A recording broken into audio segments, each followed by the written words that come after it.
Hey, what's going on everybody, and welcome back to another Fallout 4 Mods Weekly, the show where we take a look at some of the notable mod releases that have come out during the week.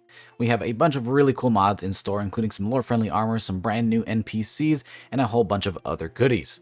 So let's go ahead and get started with the first mod, which is going to be the Chinese Specialist Suit by raulsboss. Now, we actually did cover this in a full breakdown earlier in the week, where you can see every single attachment and every single skin added in this mod, but very quickly we'll go over the basics. This is going to add a new, one-of-a-kind, unique armor set that is the Chinese Specialist Suit. It actually does have a bit of lore, saying that it is designed specifically for deep undercover Chinese specialists who are going to be in enemy fields for an extended period of time. It is designed specifically to be used against energy weapons, which is why it has such a high energy resistance and a pretty low standard ballistic resistance. You can upgrade this thing with different modules at the Armorsmith station, where you can get things like different targeting HUD modifiers, as well as some cool VATS improvements for your helmet. There are also an absolute ton of skins that you can apply to this thing to make it look just about however you want, all of which are lore friendly and contain references to different factions or companies in the game.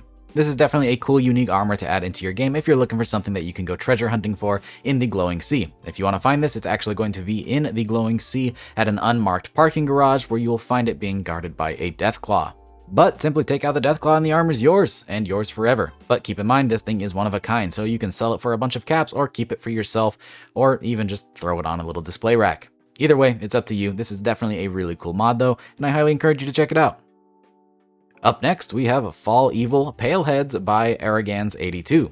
Now, Arrogans has been out before with some really cool Resident Evil NPCs, and he is back with even more, this time in the form of Paleheads, which, in terms of Fallout, very much resemble ghouls, except, of course, it's from Resident Evil, so they're really more like infected zombies. I'm not too savvy on the Resident Evil lore of things, but I'm pretty sure they're zombies. Anyways, these guys have a really neat, interesting model. In my opinion, they actually look a lot like the vanilla feral ghouls, just without eyes and a couple more growths, as well as some very pale skin, hence the name. These guys will be added into the leveled list, meaning you can find them around other ghouls. Anywhere that you would run into ghouls, you will find these as well, and you can actually adjust the variety when you install it. So you can have them show up more often or less often depending on which you prefer. There are also a handful of different variants of these Paleheads. You do have the standard Palehead, which is just going to function regularly as if you're standard ghoul. You have the feeble Palehead, which has the exact same model but is much weaker. Probably going to find these at earlier levels. You have the savage Palehead, which kind of has a glowing texture almost. It's green, it has some gore spilling out of it, and a lot more growths on it. And then there is the very rare Palehead, as in pale, like a bucket. This thing is really made for memes, however, it can spawn in your game. That being said, the chance, according to the author, is so low that you'll probably never encounter it, but there is a chance, and it's always legendary, so if you do encounter one of these, it will give you a guaranteed legendary drop, which is pretty funny and interesting. These guys do also come with custom sounds, so they will sound different from your standard ghouls. Additionally, they do have a very unique health regeneration trait, which makes it so that when you shoot them, they will start gaining health back very rapidly, so you need to make sure to take them down all at once.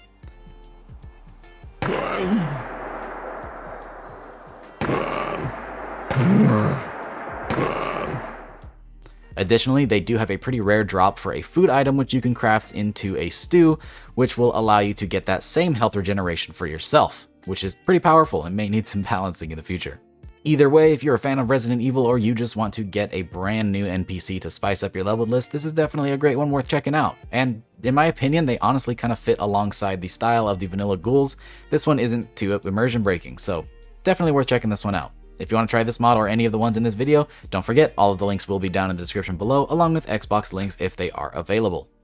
For our next mod, we actually have a brand new retexture, and that's going to be Magnetic Coils and Capacitors, a Gauss rifle retexture by Gmoi. That's right, Gmoi, the creator of the Zap gun, is back with another beautiful retexture to a vanilla weapon, this time covering the Gauss rifle. This gives it a much needed overhaul to really sell the feel of this thing. I really enjoy the work done on this, especially the feature of the newly added customizable shield covers, which are pretty cool. So that's right, this is going to completely overhaul the look of the Gauss rifle, keeping it pretty lore friendly in terms of style, but just giving it a much needed facelift, and it's available in any texture size that you could possibly need with 1K, 2K, and even 4K options. Now, on top of a beautiful base texture set, like I said, there are also some included colored options for your cover. So when you add the shielded barrel on, you can actually choose some brand new color options. Those being standard, blue paint, military paint, no paint, salvaged paint, covert paint, copper material, as well as old world paint, which will give you a nice red, white, and blue flag. Altogether, just another really great retexture mod by Gmoi. Gotta love these, and I can't wait for him to cover every single weapon in Fallout. That way I can just have all of the weapons looking much more beautiful than their original vanilla counterparts. Absolutely wonderful mod, and I highly encourage all of you to go out and download this one for yourself. The next mod we're checking out today is the classic Radscorpion replacer by MrMadre. This is going to take the remodeled Radscorpions from Project Mojave and inject them into Fallout 4's Commonwealth. Now, after Project Mojave's release, I expected a lot of people to be porting over a lot of its assets to kind of replace the things in vanilla Fallout 4, but this is one that I was particularly excited about. I was not a huge fan of the Scorpion design in Fallout 4. They just didn't seem too real to me, and I always really liked the original design. So seeing these guys in Project Mojave and seeing this mod come out to bring them back into Fallout 4 is so incredible to me, and this is one that I'm very excited about. So, like I said, this is just going to replace all of the regular Fallout 4 Rad Scorpions with the Project Mojave counterparts. So regular Scorpions will be regular Scorpions, including all of the other different versions like Albinos, Bark Scorpions, and glowing variants. It's pretty simple, just replaces the originals with the wonderful classic style, which is pretty neat. Would also be cool though to see maybe a variation that would include both models, that way you have a lot of variety in your Commonwealth. Who knows, maybe that would provide an even cooler aesthetic, making it so that every Scorpion encounter is not the same. Either way, I really like having this so that I can see the classic Scorpion model because it just really is perfect in my opinion. I really like the design of these, and this is just a cool way to get a little bit more New Vegas and Fallout 3 into your Fallout 4. The next mod we're taking a look at is the NCR Renegade Armor by GermanCancio. Hopefully I'm pronouncing that correctly. This is going to add 2 new armors to the game as well as a new helmet that is totally lore friendly and adds a cool explanation as to how this old NCR trooper actually made his way to the Commonwealth, along with, again, his cool NCR Renegade Armor. The 2 sets included are basically the same outfit with a slight variation. There is the NCR Renegade outfit, which is going to have some cool patchwork pieces of a bunch of different armor mods, including a leather jacket and a ranger helmet. And then the NCR Renegade Armor is going to be that same outfit, but with a cool tactical vest from the Militarized Minutemen mod thrown on top of it. I really like the style of this outfit. This looks like something that totally belongs in Fallout, especially the style of Fallout New Vegas. I think this would have fit very well over there. And this is just a really cool armor mod, and a nice way to integrate the NCR into Fallout 4's story just a little bit. It doesn't make sense for them to be a full-on faction over here, but having some guy who just wanted to get away from the NCR and traveled across the country, that makes a little bit more sense. If you want to get your hands on this armor, you need to go over to Listening Post Bravo, which is up near the slog, and there will be the armor as well as a terminal explaining how the old NCR trooper got to where he is now. This is just a really cool armor set, completely one of a kind, so it won't be added to the level list, but pretty nice for your character, and who knows, maybe you could use it to roleplay sort of an ex-NCR veteran. That could work pretty well. This is a nice armor overall, and I highly encourage you to check it out. The next mod we're taking a look at is the Agency Benelli M2 shotgun by Subleader.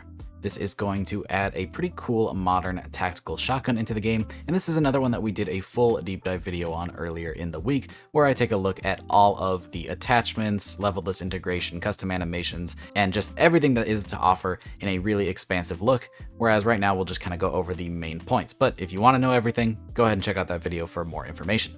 So, like I said, this is going to add a brand new tactical shotgun into the game. There is an optional file for level-less integration, so if you want that, you can start finding it in the world after level 25. Otherwise, you'll just be able to craft it at the chemistry station.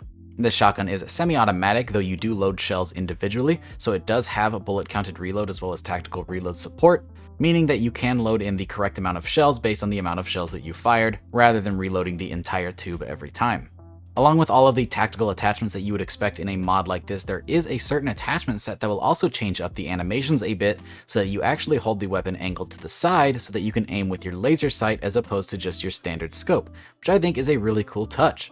Definitely provides a really cool, useful reason to use laser sights as opposed to just the standard accuracy buff. But I think everybody should give this one a shot, whether you're a fan of modern tactical weapons or even the lore-friendly immersive ones.